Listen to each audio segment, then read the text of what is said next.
Alors, vous avez entendu, en tout cas, les rumeurs qu'on entend le plus, c'est côté le prochain épisode de Iron Man 4, qui a annoncé, évidemment, qui va annoncer déjà, qui va sortir au Sables Obscurs de 2020. Oui, je suis au courant, je pense que vous aussi vous êtes au courant, ça qui ne connaît pas, je pense qu'il y a un savoir de côté à propos de ça.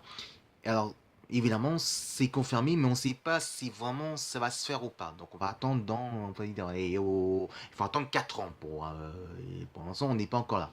Alors, ça qui ne connaît pas Iron Man, évidemment, c'est un jeune milliardaire, beau gosse, on peut dire milliardaire, qui s'appelle Tony Stark, qui est l'héritier de son père de l'entreprise de Stark, justement, qui vendait des armes pour les autres pays qui font la guerre.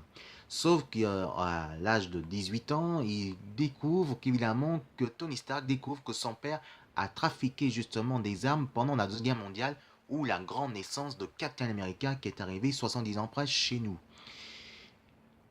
Il y a eu un gravement d'accident de la guerre justement et il est reconnu handicapé à vie, évidemment paralysé. Sauf qu'il a trouvé un petit capsule de lumière, évidemment rayon pour garder son cœur, et il a décidé de faire la justice sur un mec en gardant bien sûr son entreprise de Stark, et il devient Iron Man, l'homme de fer. Le voici, le voilà, l'homme de fer. Voilà. Donc, Iron Man, il est au cas, il était sorti, les comics est arrivé, il était sorti en grand public en 1965. C'est un des super-héros le plus important qui va avancer, évidemment, côté médical et côté les armes aussi, mais plus côté vers les soins de la santé, de côté médical, évidemment, de la technologie robotique. C'est éprouvé, en tout cas, ils ont fait déjà en France qu'il y a un garçon, un gamin qui s'est fait opérer la main parce qu'il avait un problème de main justement de handicap et il a décidé de faire le premier main de robotique justement pour les soins et il a décidé de choisir son super-héros préféré et ben c'est Iron Man. C'est un exemple justement pour côté médical et aussi attention pour la sécurité côté la guerre. Mais Iron Man, en tout cas, c'est le grand super-héros que Tony Stark n'a pas de super pouvoir, mais côté de cyborg, les technologies, de robotique, technologie de l'homme, a avancé beaucoup de choses dans l'avenir de futur. Iron Man, le film, par contre, il est sorti, évidemment, qui est sorti juste après, on va dire, juste après Captain America, mais avant Captain America, je veux dire. Et donc, le film, en tout cas, il est vraiment super. Moi, j'ai adoré, et en plus, c'est Robert Downey Jr. qui joue très bien, et en plus, il a vraiment, vraiment, je vous dis, hein, il a vraiment la carrure de Tony Stark, le look, dans ce même style de look, du charme, et surtout, il est aussi beau gosse aussi pour les filles, évidemment, mais en tout cas, il a la carrure d'Iron Man. Le film, par contre, il est super. Il est bien, vu l'histoire, il a bien respecté dans l'esprit des comics que, évidemment, 2 ans après, ils ont décidé de sortir, évidemment, Iron Man 2 avec justement Robert Downey Jr. et Mickey Rourke qui fait le rôle de super vilain de Whiplash. Évidemment, le deuxième était un peu ramossi, mais qui était plus respecté dans les côtés, les comics, plus côté action et aventure.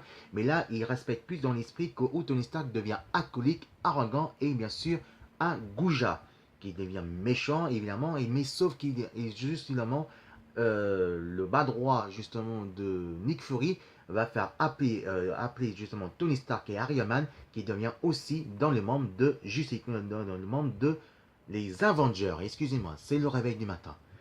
On peut dire que Iron Man 2 a fait un grand carton. Il est beaucoup mieux, d'un peu décevant côté l'histoire, mais ça resterait à peu près dans l'esprit, dans les comics, et aussi qui respecte plus dans l'esprit, dans les comics où Tony Stark devient alcoolique, ouragan et goujat à propos, et qui rend de service le premier Vengeur, le parti le plus important dans l'équipe des Avengers qui travaille pour l'agent de Nick Fury.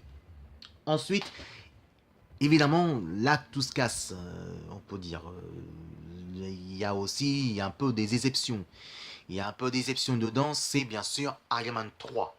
Iron Man 3, évidemment, c'est l'histoire est bien respectée, mais le côté de mandarin, c'est un peu décevant, on peut dire. Hein. Oui, l'acteur qui fait, ben voilà, l'acteur qui fait, on peut dire mandarin, je suis désolé, c'est pas mandarin du tout. En tout cas, le film, même si c'est plus mauvais, en tout cas, c'est vrai, il est très mauvais, c'est un peu décevant, mais l'histoire est plus respectée dans l'esprit des comics aussi. C'est peut-être un des peu décevant, mais l'histoire elle est beaucoup bon et beaucoup meilleure que le deuxième épisode. Sauf que c'est le casting de Harry, c'est le casting de Mandarin qui est un peu déception. Voilà, si vous aimez en tout cas à propos de le sujet de Iron Man, évidemment, de l'actu DVD de mon coup de cœur de Iron Man justement dans l'histoire des comics et aussi côté de DVD, vous marquez Filet Tongmo et vous regardez Actu spécial Paris Comic Con. Voilà donc le sujet je viens de nous annoncer que c'est peut-être confirmé, il y aura le rumeur que soi-disant il y a Iron Man 4 qui va arriver couramment en 2020. Alors voici quelques bonnes annonces de Iron Man 4 et on se retrouve juste après mes amis. A tout de suite et envoyez plein de commentaires.